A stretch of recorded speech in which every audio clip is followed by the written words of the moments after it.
Assalamualaikum warahmatullahi wabarakatuh. Kami dari kelompok 5 ingin mempresentasikan hasil kerja kami yaitu Flowmart Chart. Dengan saya sendiri yaitu Fauzi Alia dengan NPM 16121037 dan dengan partner saya yaitu Gustito Devita Bonangan Siringo-Ringo dengan NPM 16121036 dan Penil Manurung dengan NPM 16121052.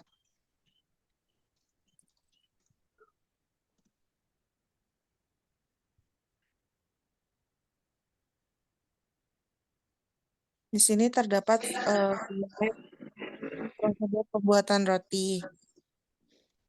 Lanjut, Nil. Lanjut. Step pertama, terdapat daftar entitas, yaitu ada HR atau yang pertama ada HR, yang kedua ada sales and distribution, yang ketiga ada inventory, yang keempat ada produksi, dan kelima ada accounting. Dokumen-dokumen yang terdapat dalam prosedur pembuatan roti itu ada formulir pemesanan, data pesanan dan data pesanan roti, nota penjualan, bukti pelunasan, data stok bahan baku, update stok bahan baku, resep, surat jalan, bukti pelunasan, laporan penerimaan kas, laporan keuangan, data gaji karyawan, dan slip gaji.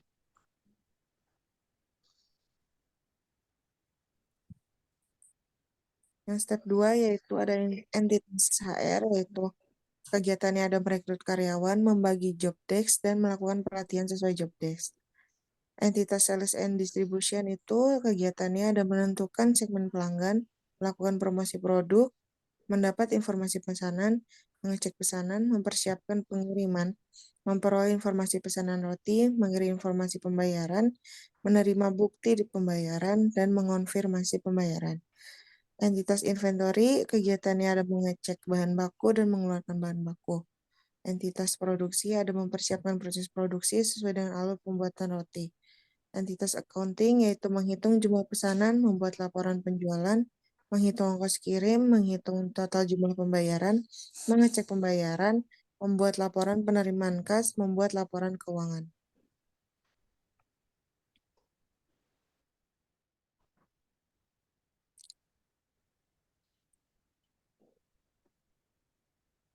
Di sini ada transformasi sistemnya, yaitu yang terdiri dari input.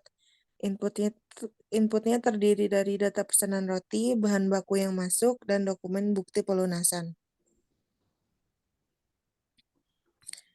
Yang kedua ada proses. Di sini prosesnya itu bagian HR merekrut karyawan dan membagi job desk sesuai job desk pelatihan.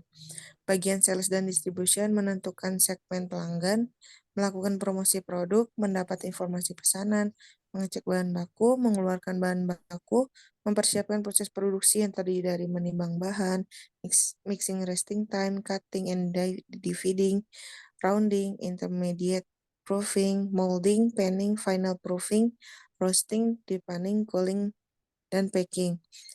Terus ada mengecek pesanan. Lalu bagian accounting menghitung jumlah pesanan yang masuk, membuat laporan penjualan, lalu menghitung ongkos kirim, menghitung total jumlah pembayaran, dan bagian sales dan distribution mengirim informasi pembayaran, menerima bukti pembayaran, mengonfirmasi pembayaran, dan bagian accounting melakukan mengecek pembayaran, membuat laporan penerimaan kas, bagian HR mendata gaji karyawan, memberi gaji karyawan, dan menerima gaji dan membuat laporan keuangan. Dan terakhir ada outputnya.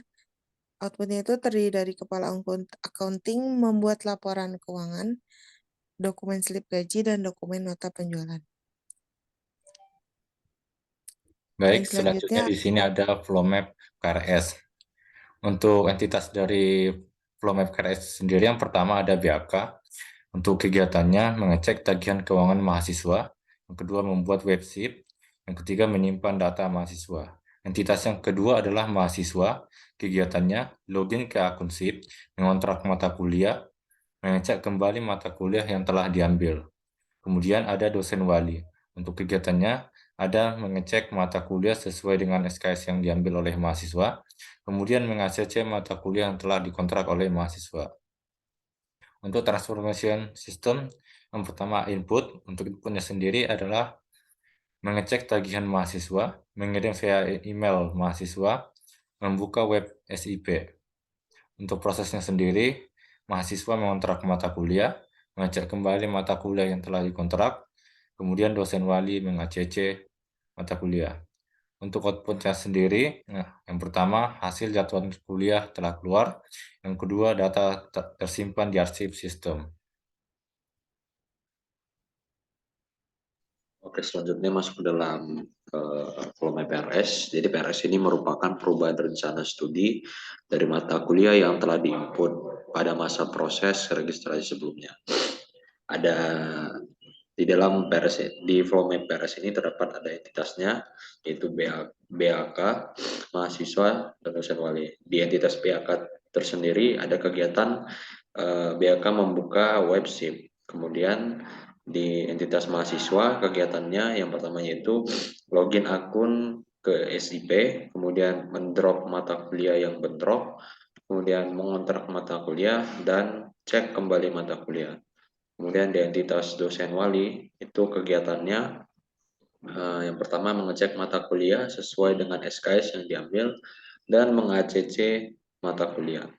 Selanjutnya masuk ke dalam transformation system, yaitu ada input, proses, dan output. Di input tersendiri ada membuka website PRS, kemudian diproses, mahasiswa melakukan PRS, kemudian mahasiswa mengontrak mata kuliah, dan mahasiswa memastikan mata kuliah sesuai. Kemudian di output itu ada dosen meng-ACC mata kuliah, kemudian data disimpan dalam arsip sistem, kemudian jadwal kuliah keluar. Sekian dari presentasi kelompok kami.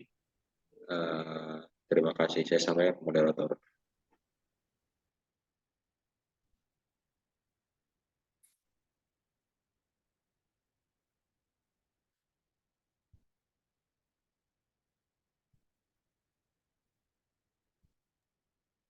Udah kan? Udah, cara matinya gimana, Cok? Buka lagi yang tadi, yang titik 3 tadi. Oke.